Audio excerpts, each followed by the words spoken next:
Well, good evening. It's good to be gathered like this again on another evening for revivals. Last evening we talked a little bit, thinking about kind of going back to the garden, thinking about God's love for us, his desire that he would take first place in our life. And this evening I would like to talk a little bit more about love, but in this case, talk what it means to love other people. Think about when the lawyer came to Jesus asking, what is the greatest commandment? He said, love the Lord your God with all your heart, soul, and mind. And the second is like unto it, love your neighbor as yourself. On these two hang all the law and the prophets, right? And so those two things kind of summarize all the law and the prophets. And so this evening I'd like to look a little bit about what it means to forgiving and loving like Christ. Now back in September, I received an email. And to give you a little context to this email, I need to go back, probably 10, 15 years here.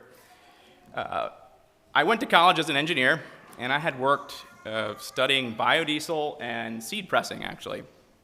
And so there was a missionary in sub-Saharan Africa, in Burkina Faso, that was working among the Burkinabe people, and would have liked some help or would like some assistance in trying to figure out how to press oil out of jatropha seeds. It was a type of weed or plant that grew naturally there. It was poisonous.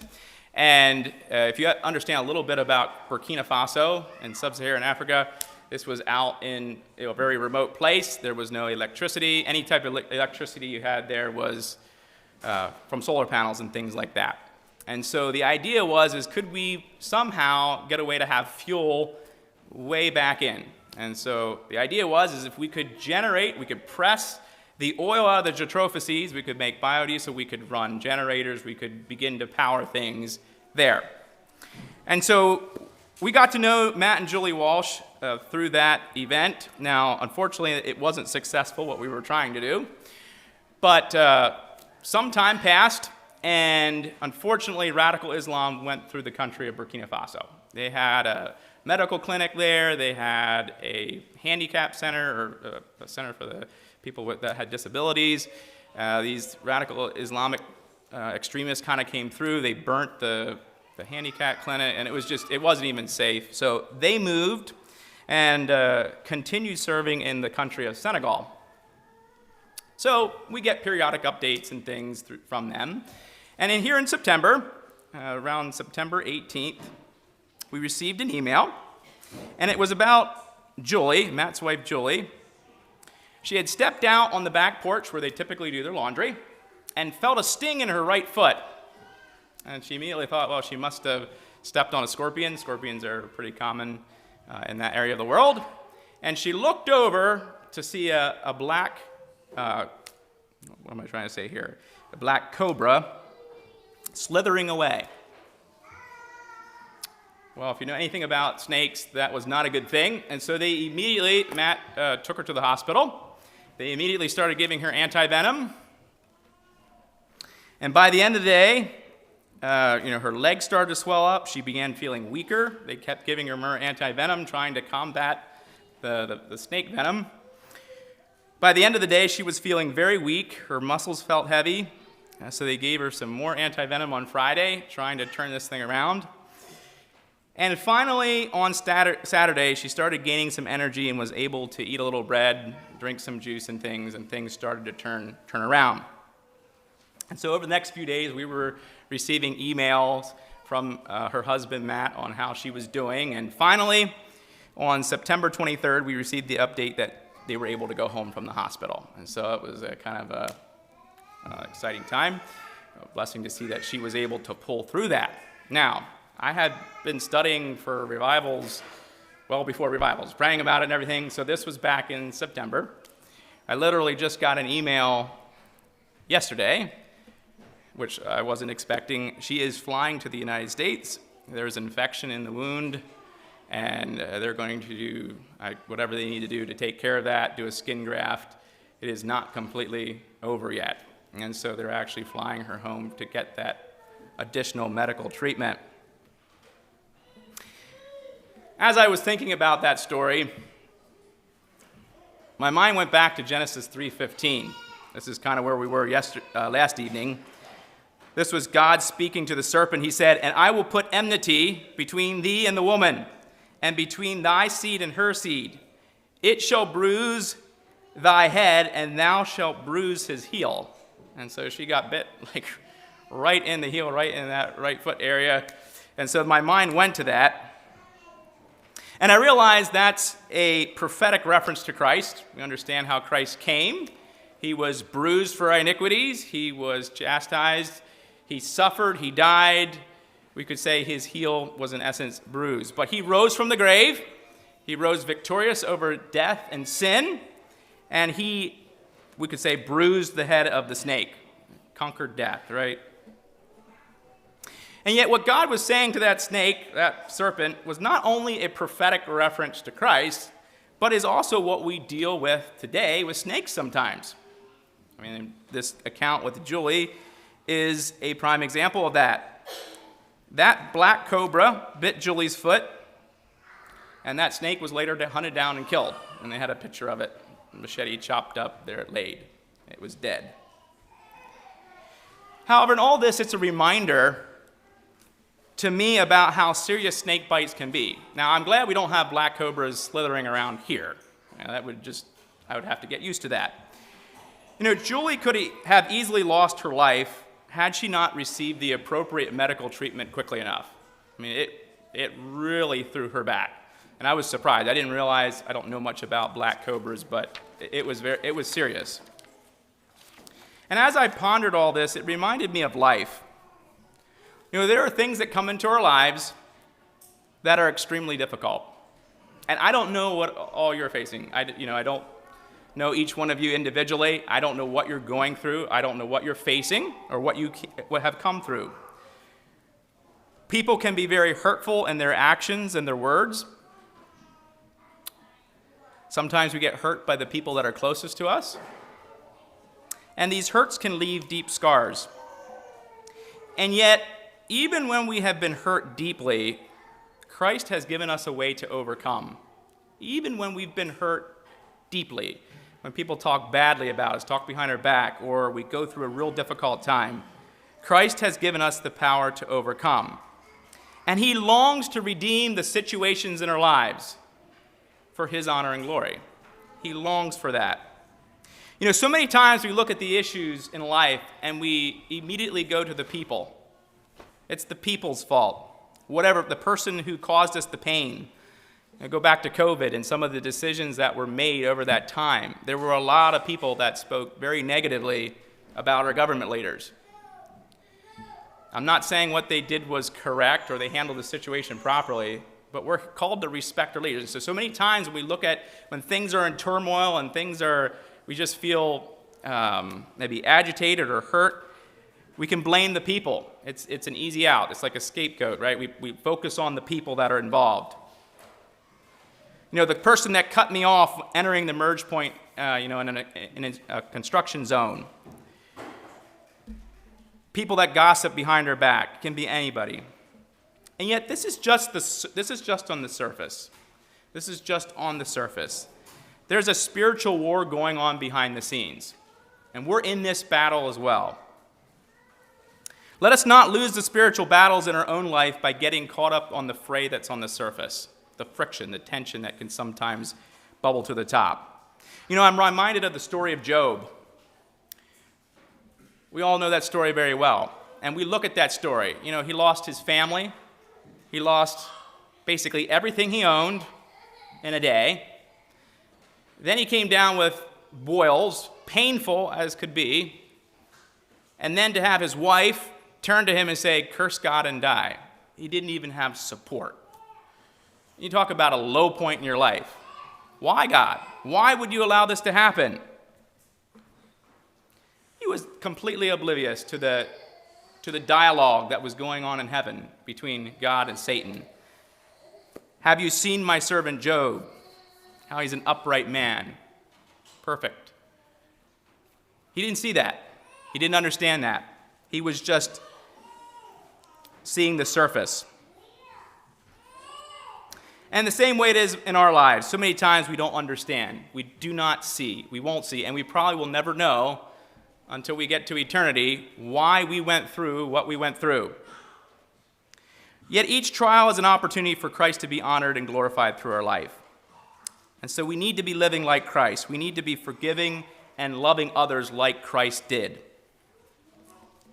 Now, back when I was in college, I was required to take several general education courses as part of the overall package deal there as getting a degree from the college. And so, yeah, we had to fill something out. And so I'm looking over all the courses, and I don't know what prompted me, or I don't know what I was thinking, but I signed up for a class on the Holocaust. I don't know if I was knocking out a gen ed for history or what it was, but I was trying to get something out of the way, so I checked Holocaust. And I was enrolled in the class on the Holocaust. And it was probably about the worst class I took in college. Now, it's not because we could say the course was really hard. You showed up to class, you did your work, you studied hard, you were okay. It was not because the professor didn't know what he was talking about. It was actually quite the opposite. He was the author of the textbook. He was very knowledgeable. But it was because of the content. You know, I would routinely be going through my day, and I'm a fairly jovial person. I mean, don't walk around with my head down too often. And I would go through that class in the afternoon, and I would come out depressed. It was just awful. It wasn't like it wasn't good to learn or wrestle with, but it was just hard to process. How could human beings treat others that way? Families being torn apart, having people starve in concentration camps. How could other humans do this? People being herded into large trenches, forced to lay down on top of piles of dead corpses and then just gunned down. Why? How? How is this possible? Men and women and children being forced into gas chambers and killed. How do you process that? How can that much evil exist?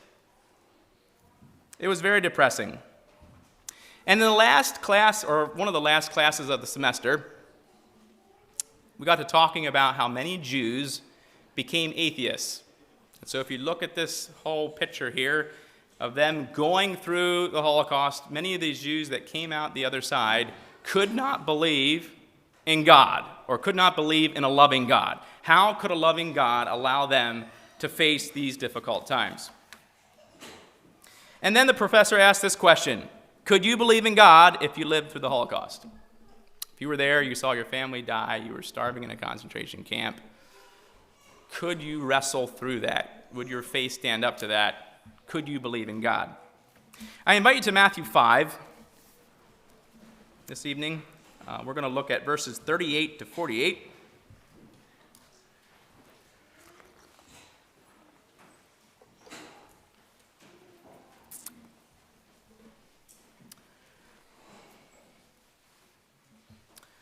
This is the Sermon on the Mount. Jesus is talking about how we treat other people, and specifically those who mistreat us. So I'll read verses 38 through the end of the chapter, but we're going to be focusing on loving our enemies there in verses 43 through 48. So I'll start at verse 38, though, because it gives some good context. Verse 38, ye have heard that it hath been said, an eye for an eye, and a tooth for a tooth. But I say unto you, that ye resist not evil. But whosoever shall smite thee on the right cheek, turn to him the other also. And if any man will sue thee at the law, and take away thy coat, let him have thy cloak also.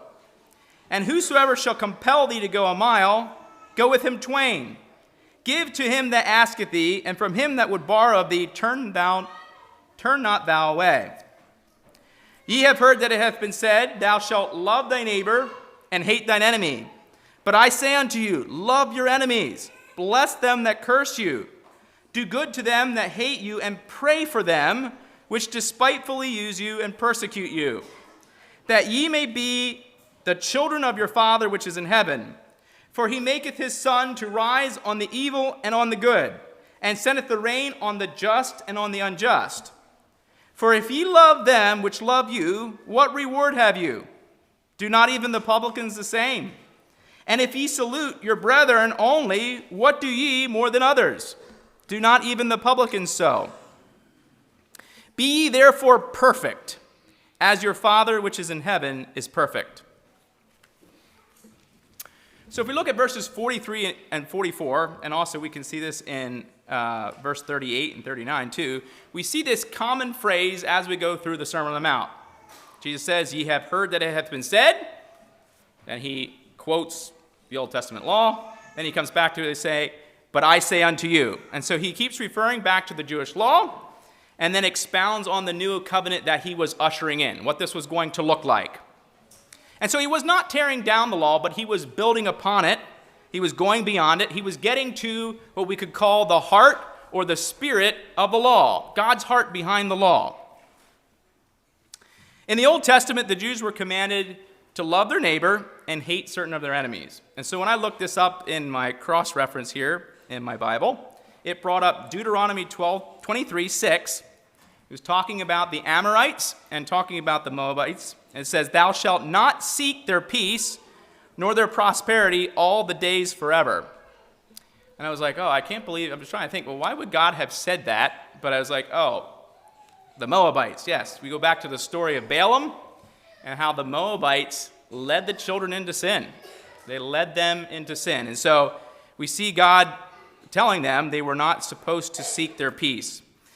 Then in Leviticus 19:18, it says, thou shalt not take vengeance, nor bear any grudge against the children of thy people, but thou shalt love thy neighbor as thyself. I am Jehovah.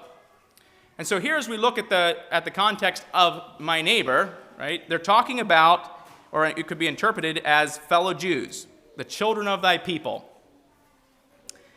These Jews were not to seek vengeance or hold a grudge against any of their own people group, their neighbors. Now, this can be difficult, especially when other people are difficult to deal with, especially when they don't treat us kindly. And yet, even with this being difficult, Jesus takes it a step further and says that we're supposed to love our enemies.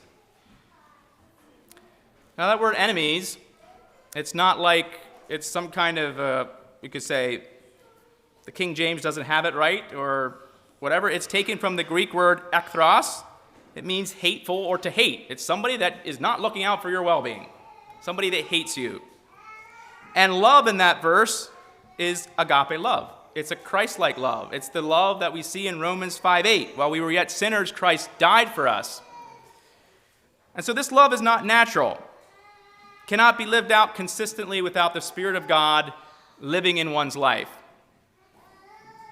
Now, there are three basic ways we can respond to our enemies. Three ways. The first way, or you could maybe say four, but the first way is we can return hate for hate.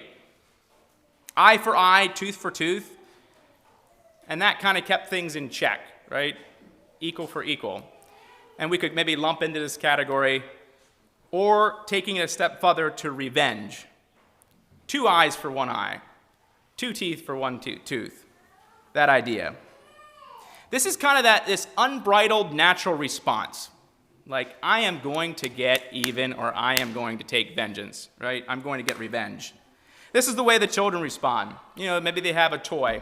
You have 2 children there, they're playing, and they look over, and it's like, oh, that's my doll. So you go over, and the child grabs the leg and starts pushing, and then the one starts pushing the other child, and it just keeps escalating, and there's hollering, and that's the unbridled natural response coming through. The Old Testament law of an eye for an eye and a tooth for a tooth kept this in check. It didn't let it run out of control. A second way we can respond is to simply not respond to the hateful act. I would call this the bridled natural response. It's the way that adults should respond, even if they're living in their own human nature, since this is the behavior encouraged in general society, for the most part. Nobody likes when people are, creating road rage and blowing up and whatever else. Yes, people are going to cut you off. Some things are going to happen. Things aren't going to be nice. But just cool it, relax, and move on, right? And so non-Christians can live this out. They're able to exhibit a level of self-control in the way they respond, even though they may not feel that way inwardly. And so it's frustrating, and yet they have enough of self-control that it doesn't blow up. This response keeps the tensions from escalating. Now, too often when I look at my own life, too many times, I am satisfied with this level of response. I did my thing. I didn't go talk behind the other guy's back now or spread some rumors, or I didn't do this or that, or to kind of get even. I just bit my lips and I'm good. I showed Jesus. And I'm okay at this level. I feel good about operating at this level. However, this is not the level of response that Christ requires of his followers. What he is asking is that we return good for hate. This is a Christ-like response. And the world will not understand this behavior. This type of response builds bridges. It seeks reconciliation. It pushes towards that. It is representing or showing a godlike love. We could say an agape love, an aggressive love for the other person. It has this eternal perspective on the person's soul. Do you care about the perpetrator? To the point that you will aggressively love them. I care about them. And so it's not a passive love. We think of God as love. When we look at God as love, he sent Jesus and he pursued us. He pursued us. It's an aggressive love, not a passive love. And so when we love our enemies, we return good for hate. Others experience the love of God through us. Now, verse 44 lays out 3 actions that would fall under this concept of loving our enemies. The first is that we bless them that curse you. Words can really hurt. They can really hurt. It can leave a lot of damage. People can be scarred for years. Each one of us can probably remember times when unkind things were said, when we were hurt by someone else's words. However, it's our choice on how we respond to this, how we are going to respond to this. We can return hateful comment for hateful comment. We could just zip our lips and eat it and just kind of maybe fester or boil inside. Or we can choose to move forward in aggressive love and bless them as they make hateful comments about us. We are to do good to them that hate you. We cannot choose how people treat us. We go through life, things come up, things are going to happen. We do not have control of the events that come into our lives. God's in control, but we don't have that control. Some time ago at work, we would go over this equation. It was the event plus your response equals the outcome, positive or negative. There's only one part of that equation that you have any control over, and that's your response. But your response has a direct effect on the outcome, okay? Whether it's positive or negative. God is a redemptive God. He brought life out of death. Christ's death on the cross was an awful event. And yet God used it to bring life to each one of us. And so in a similar manner, God longs to redeem the times that are meant to bring death to us, that are meant to bring us down, to bring him honor and glory, to bring life. And yet we play a part in this redemptive work. We have a choice in how we respond. Are we going to allow God to work through us, or are we going to respond in a different manner? Just like Jesus wrestled in the garden in prayer, struggling, sweating drops of blood as he anticipated going to the cross. He laid his life down. That struggle between the flesh and the spirit, we have the same struggle within us. Sometimes we think, well, Jesus was just going to go to the cross. That was it. That he understood so clearly. And yet the flesh was in there bucking the whole way. There was nothing pretty about it. And so we still have that struggle within us. And yet when the spiritual victory is won, when we get through to the other side, the beauty that comes forth out of the struggle is more beautiful than had we not gone through that event or that struggle at all. You know, so many times we want to shy away from the difficult times in our life. So many times we want to pull back. We don't like conflict. We don't like things coming up. We want to pull back. And yet God longs to redeem those times in our lives. Are you willing to do good to those who hate you? It comes down to an everyday choice in life. It's a choice we make. And then finally there in verse 44, it talks about praying for them which despitefully use you and persecute you. You know, one of the clearest pictures I see in Scripture of this is when Jesus was hanging on the cross. In Luke 23:34, Father, forgive them, for they do not know what they're doing. Another example would be Stephen in Acts 7:60. When he kneeled down, he cried with a loud voice, Lord, lay not this sin to their charge.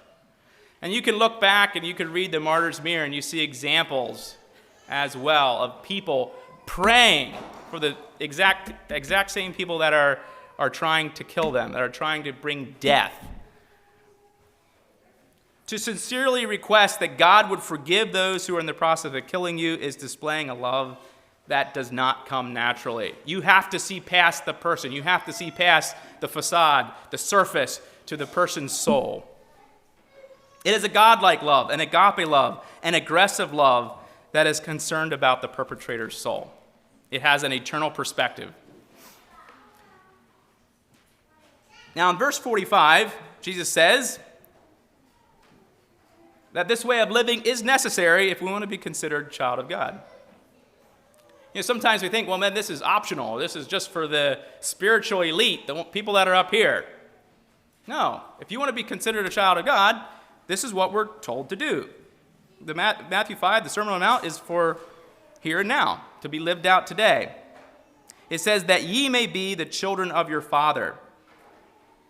And so it gives this example of how God blesses all people.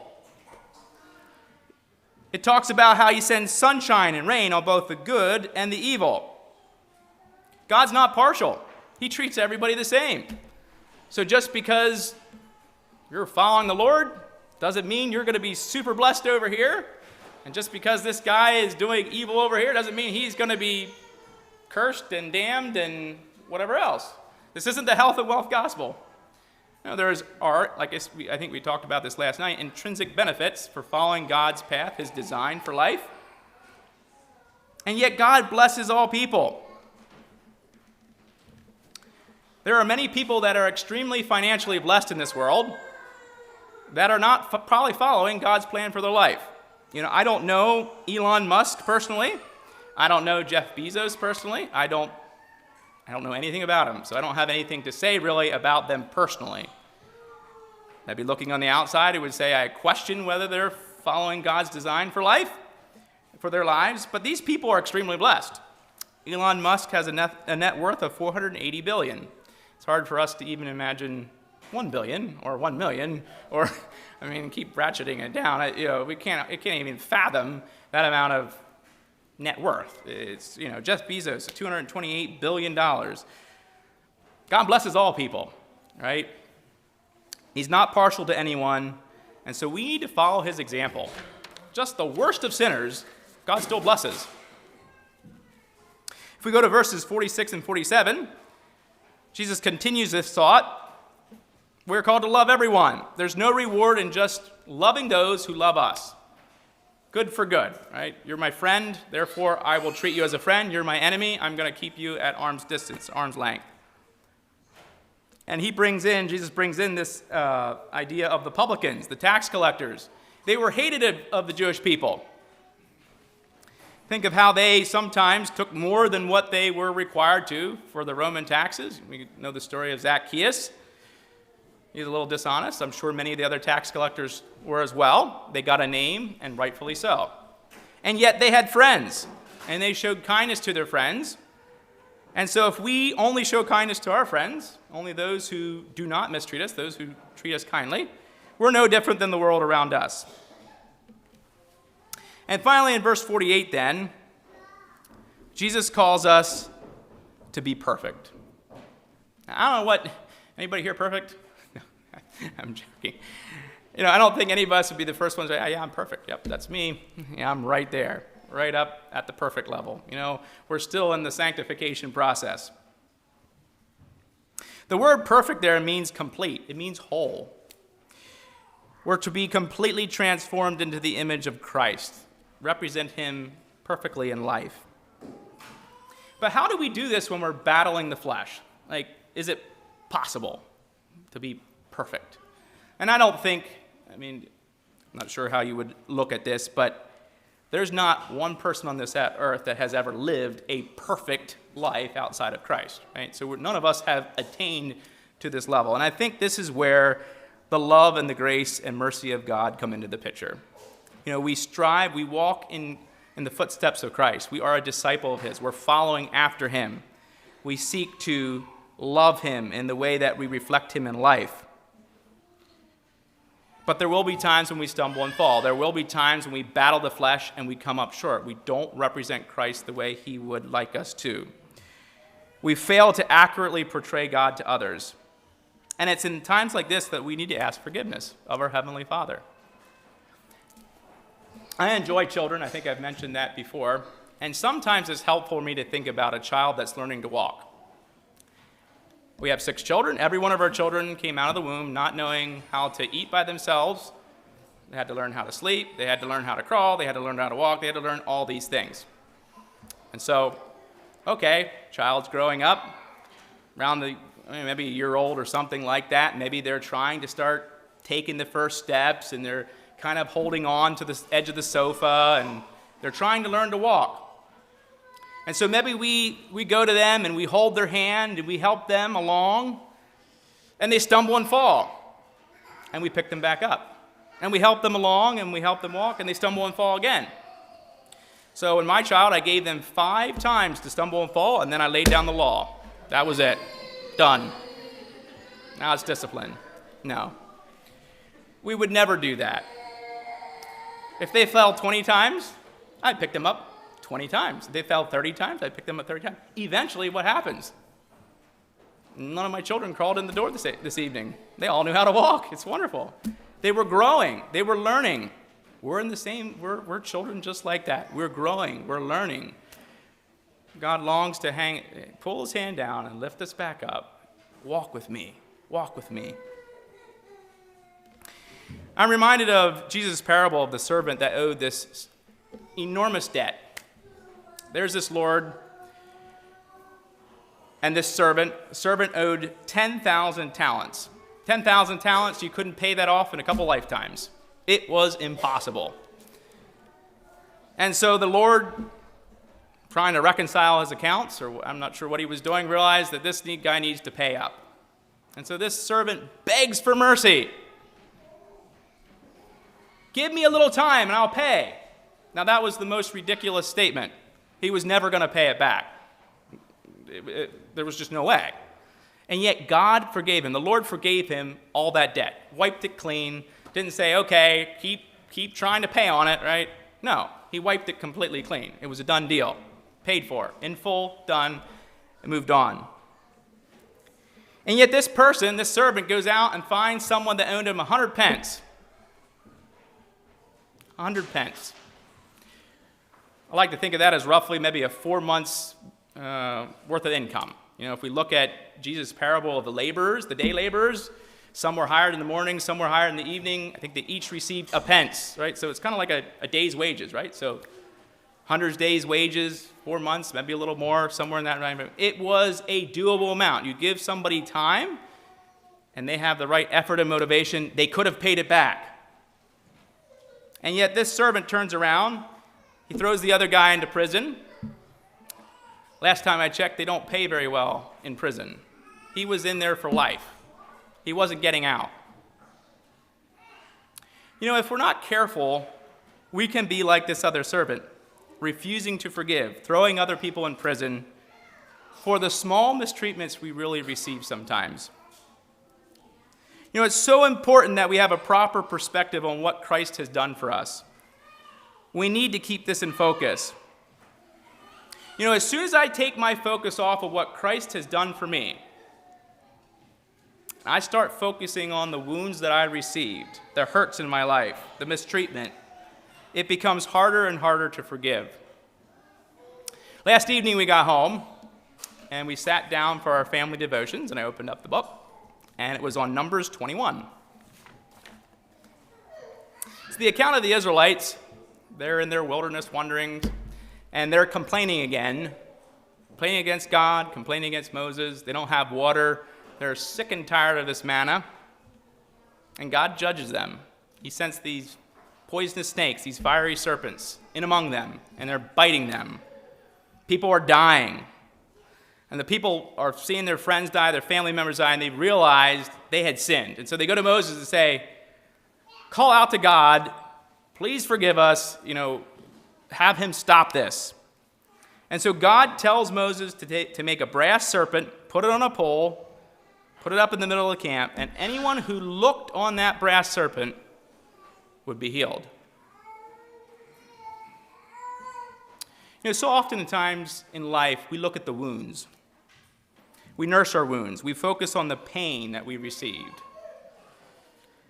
Yet the real victory comes when we look to Christ. First and foremost for our salvation, but then in following in his footsteps. When we understand what he's done for us, it becomes easier for us to forgive others. Now, I felt led to share this message this evening because this was something I was personally struggling with here recently. It was a small issue, really shouldn't have meant much. I felt like I was being trampled on by others. My inner self wanted to rise up and just kind of push back. Like, I had every right. It wasn't just what was going on. And I struggled to know what to do. I became more and more frustrated as I looked at the situation. It wasn't right. It wasn't fair. It wasn't just. Do I push back? Do I just be quiet and inwardly stew about what was going on? Or do I lay down my will in order to bless the other person, even though I felt like I was being completely mistreated?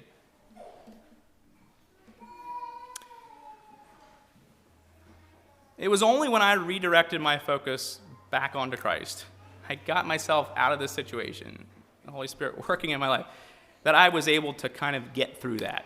It was something so small. It should have been small. It should have been nothing. And yet I was focused on the hurt. I was focused on the pain. We've been forgiven a debt that we had absolutely no way of paying, each one of us. And yet we go around placing people in prison, those who have mistreated us, those who have caused us hurt. We keep them at arm's length. We do not love them in the same way that Christ truly loved us. And yet God is calling us to love our enemies, to follow him. In light of what Christ has done for us, can we do anything less? I'd like to read an excerpt from Corrie ten Boom. I'm assuming maybe some of you have probably read this. I don't know. I'm sure most of you know the story of Corrie ten Boom. When I was studying for this sermon, I was looking for an example of someone who came through the Holocaust and forgave. Because the question of whether God exists, God is love, he's an act of love, is kind of you could say, kind of analogous to, could a person love? Can people love coming through such deep pain? And when I stumbled upon this story of Corrie, I was reminded again of the importance of keeping a proper focus. And so this account I think she's the one writing it, it takes place several years after the war ended, and she's traveling around, speaking on forgiveness. She's traveling in Europe. So I'm going to read it this time. Hopefully this can be a blessing to you. To me, I think is very powerful. It was in a church in Munich that I saw him. A balding, heavy-set man in a gray overcoat. A brown felt hat clutched between his hands. People were filing out of the basement room where I had just spoken. It was 1947, and I had come from Holland to defeated Germany with the message that God forgives. And that's when I saw him, working his way forward against the others. One moment I saw the overcoat and the brown hat. The next, a blue uniform and visored cap with its skull and crossbones. It came back to me with a rush. The huge room with its harsh overhead lights. The pathetic pile of dresses and shoes in the center of the floor. The shame of walking naked past this man.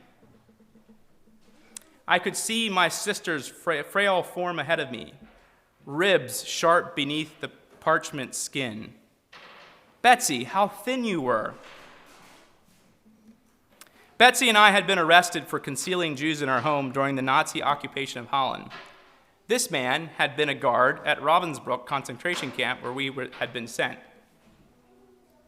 You mentioned Ravensbrück in your talk, he was saying. I was a guard in there. No, he didn't remember me. But since that time, he went on, I have become a Christian. I know that God has forgiven me for the cruel things I did in there, but I would like to hear it from your lips as well. Fräulein, his hand came out. Will you forgive me? And I stood there, I whose sins had every day to be forgiven and could not. Betsy had died in that place. Could he erase her slow, terrible death simply for the asking? It could not have been many seconds that he stood there, hand held out, but to me it seemed hours as I wrestled with the most difficult thing I had ever had to do. For I had to do it. I knew that. The message that God forgives has a prior condition, that we forgive those who have injured us. If you do not forgive men their trespasses, Jesus says, neither will your Father in heaven forgive your trespasses. And still I stood there with coldness clutching my heart. But forgiveness is not an emotion. I knew that too. Forgiveness is an act of the will, and the will can function regardless of the temperature of the heart. Jesus, help me, I prayed silently. I can lift my hand. I can do that much. You supply the feeling. And so woodenly, mechanically, I thrust my hand into the one stretched out to me. And as I did, an incredible thing took place. The current started in my shoulder, raced down my arm, sprang into our joined hands. And then this healing warmth seemed to flood my whole being, bringing tears to my eyes. I forgive you, brother, I cried, with all my heart. For a long moment, we grasped each other's hands, the former guard and the former prisoner. I had never known God's love so intensely as I did then.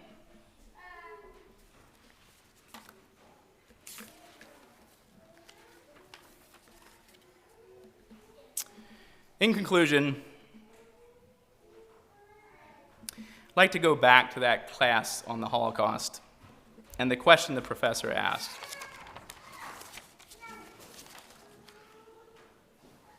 Could you believe in God if you lived through something like that? Could you forgive?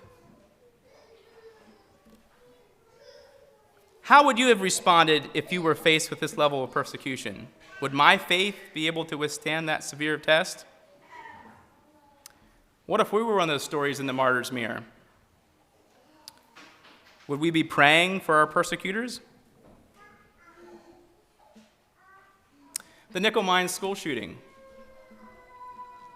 I have 5 daughters. What if I was one of the fathers that got that call that one of my daughters was killed, was shot? Could I respond in love? And yet there are 2 things that are very clear to me as I sit here and I wrestle with some of those questions.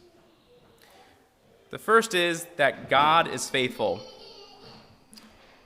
God will give us the necessary grace and strength to do what he calls us to do or calls us to go through. So many times we look at it from the outside and there's just no way we could ever make it through. I don't know how I would do it. And yet God gives us the grace in that instance of time to do that. He will not let us down. He has never left me down. And there's not a person on the face of this earth that will stand before God on Judgment Day and state that they had no choice or could substantiate a claim that God was not faithful. Not a person around that will be able to do that. And the second thing that's clear to me is that loving one's enemies is one of the clearest pictures that God is alive. We serve a living God. For a person like Corrie ten Boom to forgive a Nazi guard from Ravensbrück did not come naturally. God is love. He's alive. He's alive within the hearts of many people around the world. For someone to return love when having experienced such extreme hate can only come from the Spirit of God living within them. The bite of the serpent can kill a person. Just like unforgiveness and bitterness has destroyed so many people. Christ bruised the head of the serpent, and he has given us the power, his Spirit, to do the same in situations that arise. So in conclusion, let us purpose to live out the gospel we profess. The Sermon on the Mount wasn't just for 2,000 years ago. It was meant for today. God is alive. It's a love that is not a passive love, but it's an aggressive love. And so let us live that out. Love our enemy as well as our neighbor, and in so doing, clearly point other people to Christ. Well, that's all I have for this evening. Thank you for your time and attention. I know, like I said, what it's like trying to pull a family together and trying to make it here on time, and we were rushing around barely making it on time. So thank you for being here and for your time and attention. Keep praying. I think so many times what we get out of a service is directly proportional to what we put into prayer before the service. Okay, so be in prayer, and look forward to seeing you here tomorrow evening. I would like to end this service. I know we usually stand for a closing prayer. I'd like to end this service with a kneeling prayer. There's something about that posture and relating that to the posture of the heart that I think is so important. So let's kneel for a prayer. That'll be our closing prayer.